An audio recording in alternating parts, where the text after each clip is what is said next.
Bonjour ma puce, comment tu vas?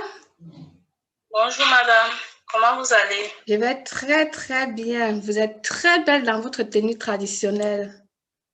Merci. Ben, je vois là que ça va être vraiment difficile pour vous de raconter votre histoire parce qu'apparemment, en te voyant physiquement, c'est dur quoi. Ça va être dur de la raconter. Euh, Ça c'était avant, c'était très difficile pour moi, mais pour le moment j'essaie de surmonter cela. D'accord. Alors, je suis ravie. C'est- Donc, tu penses qu'on peut faire l'entretien parce que sinon, on peut laisser tomber, quoi. Non, non, il n'y a pas de problème. Il n'y a pas de problème, ça ne me dérange pas. Merci déjà de m'avoir accordé cette interview. Bonjour la famille, bonjour à tout le monde. Vous êtes bien avec Belle Claire dans Discutons entre co et lâcher prise. Ici, c'est Histoire, fait divers, raconte. Nous avons l'histoire de Arlette depuis Yaoundé, Cameroun, qui va nous raconter une histoire, son histoire à elle. Écoutons-la. Bon, voilà, ça c'est l'histoire de ma vie, l'histoire de mon mariage à moi. J'avais rencontré un homme et on vivait ensemble, Ton tout mari, allait pas un bien. homme, ton mari. Ton Oui, ex-mari oui, ou ton oui. mari, oui. Mon ex, tout allait bien au départ. On se fait les rencontres et voilà. Il est venu voir mes parents. Mes parents, en fait, au départ, mes parents ont refusé. Ils ont refusé mon mari et tout et tout. Bon, comme je l'aimais beaucoup, j'ai pris fuite. Je suis allée vivre avec lui. Quelles sont Ah, les raisons pourquoi est-ce que tes parents ne voulaient pas de lui? mais en fait, mes parents ne voulaient pas de lui juste parce que eux disaient que lui il ne peut pas prendre soin de moi. Mhm. Il ne peut pas prendre soin de moi normalement, juste comme ça là. Donc, c'était En que... fait, Oui, je vous écoute. j'ai regardé cela et dit que mais comment est-ce que mes parents peuvent voir un homme et ils voient seulement que je ne peux pas aller vivre avec, il ne peut pas prendre soin de moi et Mhm. machin. Bon, j'ai pris ça comme ça. Je Mhm. suis allée là-bas, rester avec lui. Mhm. Au départ, ça allait bien. À un moment, moi-même à la maison, je ne me sentais pas bien parce que je ne faisais que réfléchir en disant que j'étais traumatisée, quoi. Malgré que j'ai pris mes pieds pour aller le La voir, fuite, j'étais quoi. traumatisée. Mhm. Et j'étais Je peux traumatisée. comprendre ça parce que tu es partie de chez tes parents pour aller Ouais. t'installer avec lui sans l'accord de tes parents. Bien sûr, c'est un Voilà, traumatisme. j'étais traumatisée, mais j'avais espoir, j'avais un espoir en moi qui me disait toujours que, bon, même comme ses parents, même comme tes parents ont refusé, Mhm. bon, lui, si avec lui tout va bien, ça va aller. Mhm. Ça, c'est ce Oui. qu'on appelle Si avec aimer lui, aveuglement, on quoi. dira il fait tout et qu'il montre à mes parents qu'il n'est pas ce qu'il pense, il peut bien prendre soin de moi. Et bon, j'avais toujours cet espoir-là que non, il peut le faire, ce que mes parents refusent là, il Mhm. peut le faire. Ouais. Mais au fur et à mesure que le temps passait, lui me montrait plutôt le contraire. Il me montrait toujours le contraire des choses. Euh, il était devenu alcoolique. Il buvait, il dormait dehors dans la nuit, il partait, il sortait le matin en me disant qu'il partait au travail et voilà, il rentrait jusqu'au lendemain à 4 heures. Donc, il passe une nuit. Je passe le temps à la maison à me lamenter, je l'attends, je l'appelle au téléphone, il me dit bon, j'arrive, je l'appelle même à 19 heures, il me dit là, on peut venir. Et voilà, c'est à 4 heures qu'il arrive à la maison. C'est comme Mhm. ça que quand il à 4 heures, il se met à bavarder, il ne cherche même pas à savoir si je suis fâchée ou pas. Mhm. Mon humeur, quoi. Il ne cherche pas à connaître mon humeur, ce que je ressens d'après ce qu'il vient de faire, il ne cherche pas à savoir c'est les problèmes qui commencent. Entre-temps, je cherchais toujours à le ramener. À la raison, quoi. Oui. Je cherchais toujours à le ramener à la raison. Je lui disais toujours, voilà, un homme ne va pas faire comme ça. Il faut arrêter de boire. Il faut qu'on pense en vivant ce que tu es en train de vivre là. Notre avenir serait comment? L'avenir de nous serait comment? Moi, mais tu étais enceinte déjà là? Parce que tu parles de l'avenir des enfants. Là, tu étais déjà enceinte de lui.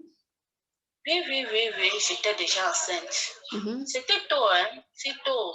En fait, comme on dit souvent que c'est le début du mariage est souvent bon et machin, moi, je n'ai pas vécu ça. Hein? Ah bon? Je n'ai pas vécu ça. Oui. Quand je suis tombée même enceinte, j'ai dit que peut-être le fait que je n'étais pas enceinte, c'est ça qui faisait en sorte qu'il buvait et machin, parce qu'il me demandait tous les jours, il faut qu'on fasse un bébé, d'enfant, il faut qu'on enceinte et machin.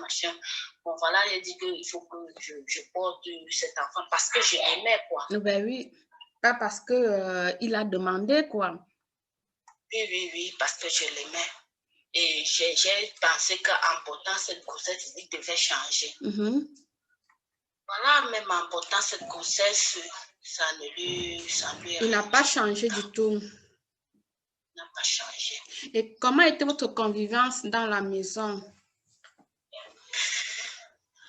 Bon, on vivait sans problème. Bon, en fait, à la maison, on vivait sans problème, mais juste que quand il rentrait dans la nuit, quand il peut au travail, rentre dans la nuit, il se met à battre sur moi.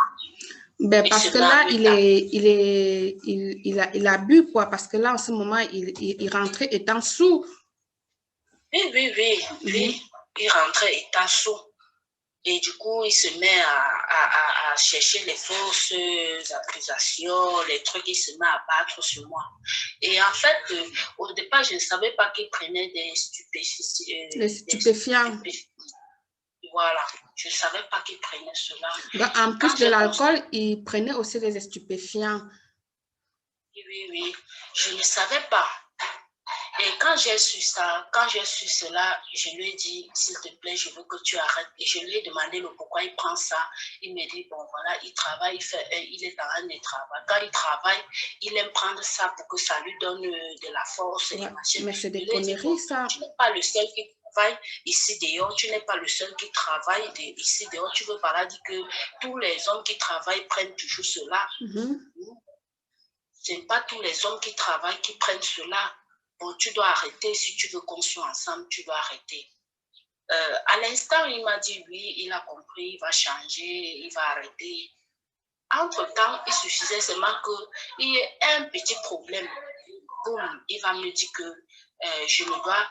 ce que tu m'as dit de ne pas prendre là, moi, je vais continuer à le prendre. Ah, du coup, il a pris ça comme il savait que c'était pas, tu n'étais pas content qu'il prenne ça. Il a commencé à te faire un chantage émotionnel avec ça, quoi. Si ça t'arrange, tu libères ma maison. Moi, je vais prendre celle qui va me supporter avec cela et mettre dans la maison. Oh, c'est comme ça là que, comme au départ, il prenait cela en cachette, il faisait maintenant devant moi et avec l'enfant à la maison, le nouveau-né couché au lit. Il va se lever le matin et prendre ça, verser la fumée sur moi avec le bébé au lit. Et puis, je commence à pleurer. Je commence à lui dire que, mais qu'est-ce qui se passe? Ce n'est pas bien. Voilà un bébé. Si ton enfant grandit, il fait la même chose que toi. Qu'est-ce que tu vas ressentir? Il me dit que, bon, oui, ouais, c'est mon enfant. S'il fait la même chose que moi, oui, là, le problème. Du coup, ça me rongeait chaque fois. Je disais, bon, avec cette allure, quel serait l'avenir de mon enfant? Quel serait mon avenir à moi-même? Est-ce que notre mariage là va vraiment aller jusqu'au bout? Est-ce qu'on peut vivre comme ça là? Parce que j'étais vraiment en paix. Chaque jour qui passait, chaque nuit qui passait, je réfléchissais à la maison. Je ne dormais vraiment pas, je n'avais pas la tête tranquille. Et à chaque fois qu'il faisait cela, je pensais toujours à ce que mon père disait. Cet homme n'est pas ton mari. Il ne va jamais, il ne va pas prendre soin de toi. Il faut que vous vous séparez. Moi, elle disait toujours non, il va changer. Et malgré tout ce qu'elle faisait, il faisait sur mes yeux, j'avais toujours espoir que non, il va changer. Je pensais que lui, il pouvait changer pour moi, quoi. Je pensais qu'il pouvait changer pour moi.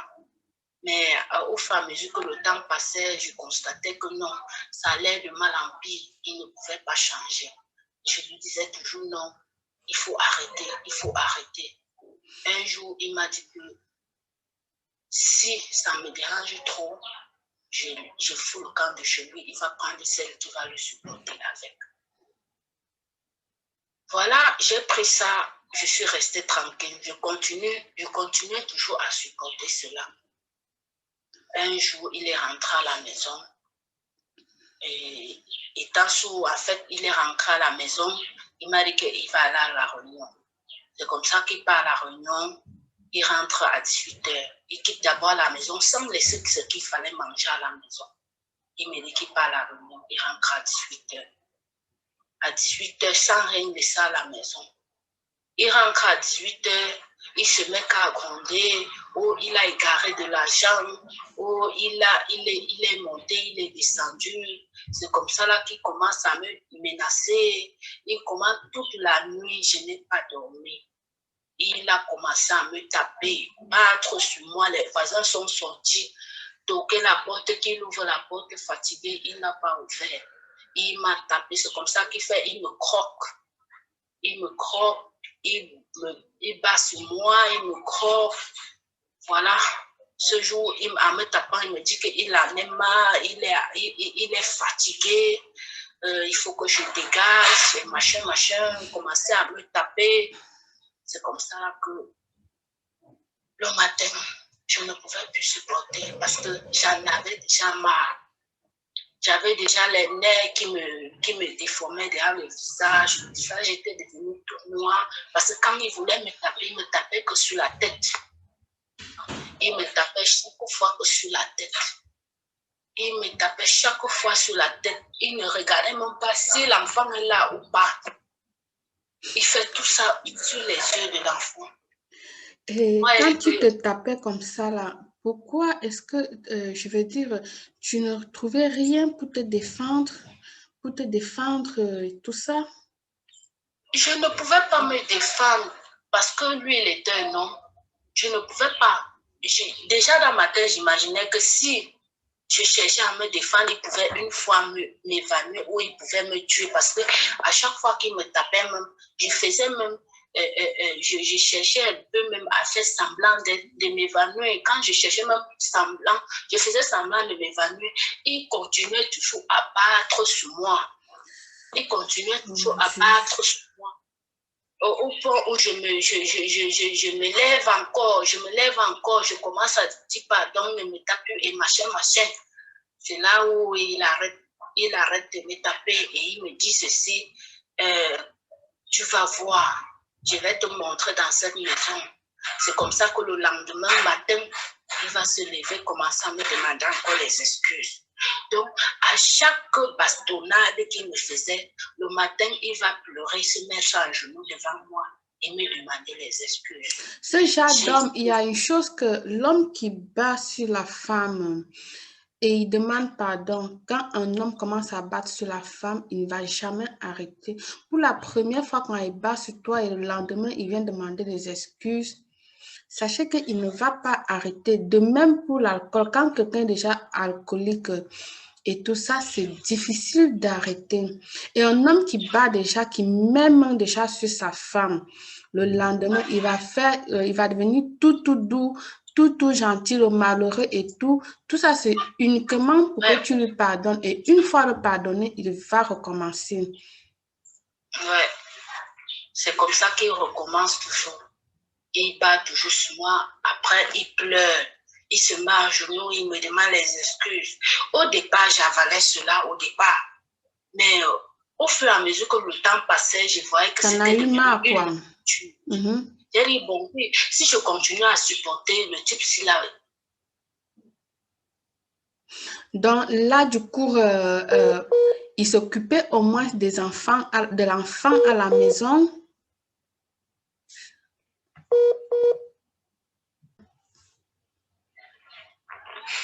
Donc, je ne faisais que penser à ce que mon papa disait. Ne pars pas là-bas. L'homme là va te créer des ennuis. Et au fur et à mesure que le temps allait, je ne faisais que penser à ça. Je ne dormais pas, j'étais perturbée, j'étais traumatisée. Donc, en fait, ton papa, il avait raison, quoi. Oui, c'est où j'ai compris que la famille est sacrée et quand ta famille t'a déjà dit non, ne pars pas sur telle place, il ne faut pas le faire, il ne faut pas partir. Parce que si j'avais un instant compris mes parents, c'est que je ne devais même pas m'hasarder à aller chez cet homme-là. C'est que le bastonnage, là, les bastonnages, je ne devais même pas avoir. Parce que c'est aujourd'hui cela que je comprends que c'est bien. Je peux appeler ça comment? Quand tes parents te parlent, il faut écouter tes parents. Ce qu'un parent te dit, il faut comprendre. Même si tu aimes, il faut faire l'effort. Il faut faire l'effort d'écouter tes parents parce que ce sont tes parents qui t'ont mis au monde. Ils ont traversé ces mêmes étapes et ils savent ce qui se passe. Ils te donnent des conseils en conséquence de cause, quoi. Oui. Ils ont une très longue vision. Ouais. Et comment tu as fait pour t'en sortir de ce mariage toxique? Ça, c'est la dernière fois que je suis quittée là-bas. C'est le jour où il m'a fermé à clé. Il est rentré, il m'a fermé à clé à la maison. Il m'a dit, je ne sors pas. Donc, tu étais devenue sa prisonnière, quoi. Et l'enfant était où? Nous étions dedans à deux. Toi et l'enfant? L'enfant était là. L'enfant était là. Il commence à il me dit qu'il a perdu son argent. Je lui demande que, voilà, je ne sais pas où tu étais, mais tu n'as qu'à rentrer où tu étais, récupérer ton argent là-bas. Tu cherches où, tu marches sur les pas où tu as égaré ton argent. Tu cherches ton argent. Et il commence à fouiller toute la maison. Je lui dis, tu es arrivé ici, tu n'as même pas fait 2 minutes. Tu fouilles quoi à la maison? Il faut sortir, tu marches où tu es allé faire ta réunion, tu trouves ton argent. Il ne fait que fouiller à la maison. Il vient, il fouille mon corps. Je lui dis que, mais qu'est-ce que tu fouilles sur moi? Il commence à dire que, il cherche son argent. Je commence à chercher son argent avec lui. C'est où je lui dis, papa, je ne connais pas où tu as passé ta journée. Je ne connais pas où tu sors. Je connais non plus la route que tu as prise pour arriver à la maison. Mieux, tu te lèves, tu rentres où tu étais, tu cherches ton argent. Je ne sais où je vais aller chercher ton argent. Voilà ça que moi, comme j'avais les nerfs, j'étais allée à l'hôpital. On m'a prescrit les verres. Dans tout ça, le bon monsieur ne me gère pas. Donc, tu es malade, tu es à la maison avec un homme. Il ne te regarde, ta santé ne regarde que toi. Je suis malade, c'est ma famille qui va m'envoyer de l'argent que j'aille à l'hôpital. Et pourtant, je vis sur un toit avec un homme. Je suis malade. L'homme ne peut pas prendre soin de moi. C'est ma famille. À chaque fois, c'est ma famille qui vont prendre soin. Donc, c'est-à-dire, je vis chez lui, je suis son objet. Je ne suis que son objet. Il m'utilise jusqu'au jour où il est fatigué de ça. Il fait comment de moi? Il va me tuer, non? Effectivement. Ce jour, il m'a tapé ce jour-là. Il m'a tapé ce jour-là. Me tape, je crie, il dit que personne ne va venir à la maison me défendre. Il n'y a personne qui va entrer là. Je crie, il me dit que oui, il crie en me battant. Il me croque. Il me dit, crie. Personne ne doit entrer ici demander, ou il me tape sur les yeux, il sait que j'ai mal aux yeux. Il sait que j'ai mal aux yeux, il me tape sur la tête, il me tape sur la tête. C'est où le matin, j'ai dit que depuis que je suis avec cet homme, ça fait 5 ans. Je ne vois rien, pas de changement. De positif. On n'a pas évolué, pas d'évolution. Tout ce que je trouve, c'est que moi là, je suis tout seulement en train de rentrer en arrière. Tout ce qu'il trouve à me faire, c'est que le bastonnade. L'enfant va rentrer, on n'a qu'un seul enfant, il va aller à l'école. À la rentrée scolaire, il est incapable de payer la pension de l'enfant. Il est incapable d'aller inscrire son enfant à l'école. C'est quand il sait que l'école, la rentrée, c'est demain. L'enfant va rester toute la semaine, il va pas inscrire l'enfant à l'école. Il va aller, il va chercher l'argent que la semaine prochaine, il inscrit l'enfant à l'école. Donc, comme si en temps, il ne savait pas que c'était déjà la rentrée scolaire. J'ai étudié tout ce moment-là. Bref, tu as fait ton examen de conscience, quoi. Tu as fait marche arrière, oui. Ton examen de conscience. J'ai tout étudié. Analysé tout. J'ai dit que où est mon profit? Mon profit, c'est juste l'enfant qu'on a fait ensemble. À part ça, je ne vois rien comme profit avec lui. Rien. Tous, depuis on a fait 5 ans ensemble. Il n'y a pas d'évolution. Le dialogue, il n'y a pas le dialogue entre nous. Ça soit causé comme ça, là, tête à tête de notre avenir. On n'avait jamais causé de cela. Et chaque fois, je ne faisais que lui dire, le mariage, c'est le dialogue. On doit dialoguer pour pouvoir évoluer. Je ne faisais que le rappeler cela. On doit dialoguer. Donc, s'il y a quelque chose qui va se passer à la maison, il va aller demander aux voisins. Conseil chez les voisins, quoi. Puis les conseils chez moi qui est sa femme, il ne le fait pas. Il vient seulement à la maison, il me dit telle chose est comme ça et tu dois le faire. En plus, un dictateur, quoi. Il ne me demande pas. J'ai regardé tout cela, j'ai dit que mais, donc, est-ce que tout le mariage est comme la mienne? Est-ce que tout le mariage se passe comme ça là? C'est là où j'ai pris mes clics et claques. Un matin, il était allé au travail. J'ai pris mes affaires, j'ai ramassé, je n'ai même pas pris mes affaires, j'ai juste pris l'enfant avec 2 habits, de quelques habits. Et pour moi, j'ai porté avec ce que j'avais sur moi et l'autre un habit. J'ai pris mon enfant, je suis partie. On est tout là-bas, je suis partie. Il est rentré le soir, il m'a appelé, tu es où? Je lui ai dit, je suis allée chez nous me reposer un peu. Je suis allée me reposer.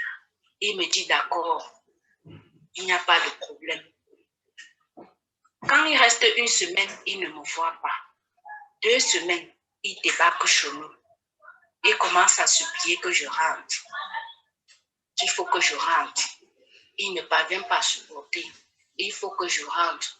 Je lui ai dit, non, papa, je suis fatiguée. Parce que je vous jure que chaque fois, avant de quitter chez cet homme, je me sentais faible dans ma tête. Donc, émotionnellement, mentalement et physiquement, quoi.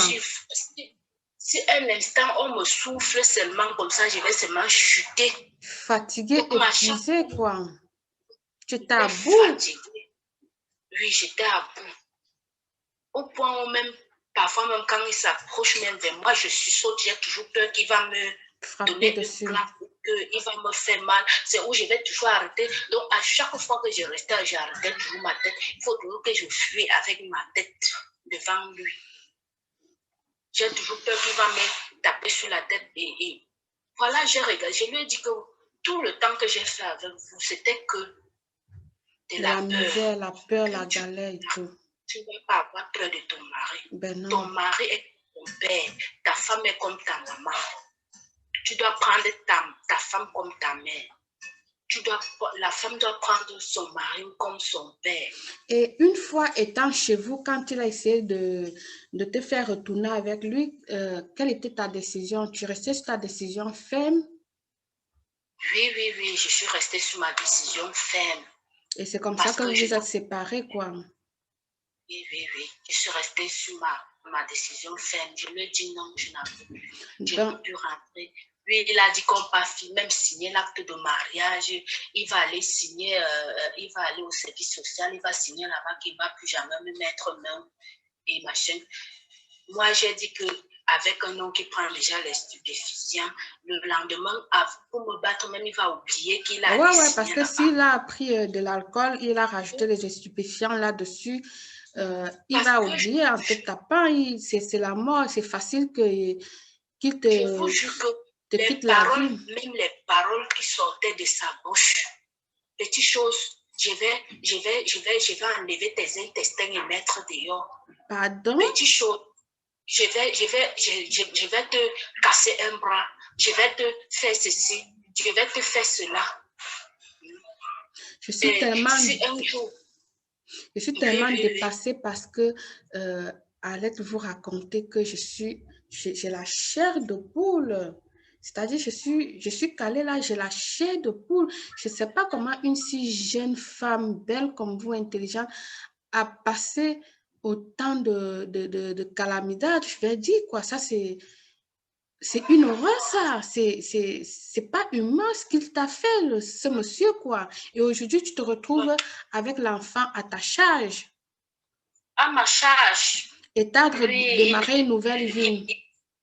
Oui, j'ai décidé de partir et lui, il a dit, comme j'ai décidé de partir avec l'enfant, il s'en occupe pas, la charge, c'est moi.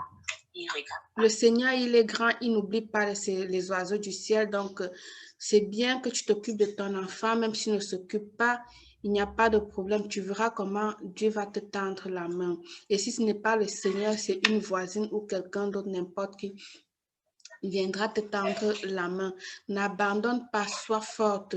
Et quel conseil tu donnerais aux personnes qui se marient et que des choses comme ça, ou qui vivent ce genre de maltraitance que tu as eu dans ton mariage? Qu'est-ce que tu leur donnes aujourd'hui comme conseil?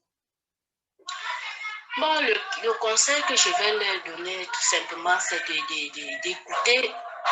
d'écouter leurs parents, quoi. Première Avant d'aller avec un homme. Ouais. Il faut écouter ta famille, il faut écouter tes parents. Quand ton parent te dit non, reste tranquille. Parce que moi-même, j'en ai... tu as vécu de ta propre chair, quoi. Ouais, j'ai vécu cela. Parce que un homme qui dit chaque fois que il va enlever tes intestins, il va te faire perdre un pied ou un bras. Tu restes même s'il ne te tape pas. Tu te couches, tu dors avec un œil. Tu dis toujours, il peut me poignarder dans le sommeil. Bien sûr. Tu ne vas pas dormir en sommeil plein, tu serais toujours à la lettre, quoi. Tu serais toujours prévenu, ce n'est pas du sommeil, ça. Ce ne serait pas du sommeil. Donc, le conseil que je vais leur dire, c'est d'écouter leurs parents. C'est le plus important.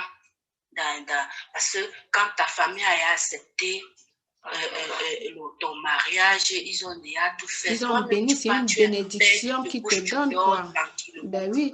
Parce que même là-bas, même s'il passe sur toi, tu peux rentrer chez vous, dire que papa, il a tapé sur moi, papa, il m'a grondé. Moi, je ne pouvais même pas aller vers mes parents pour leur dire que, voilà, lui, il a battu sur moi ou quoi, parce qu'on avait d'abord refusé. Je ne pouvais pas. Je disais, si je rentre là-bas, oh, ils vont dire que quoi? Si je leur dis, ils vont dire que quoi? C'est quand j'ai vu que c'était fort que je suis rentrée vers mes parents pour les expliquer cela. Leur expliquer cela. Merci beaucoup, Alette. C'est vraiment difficile ce que vous racontez, que moi-même, je n'ai plus envie d'écouter ce que vous êtes en train de parler parce que c'est très dur ce que tu racontes là. Je te remercie pour cet entretien donné et vous avez bien écouté. Vous qui nous écoutez, qui nous regardez, Le conseil qu'elle apporte, qu'elle a donné aujourd'hui, c'est d'écouter les parents. Lorsque vous avez un fiancé, écoutez ce que votre parent dit, vos parents disent, parce que les parents ont des visions très, très loin.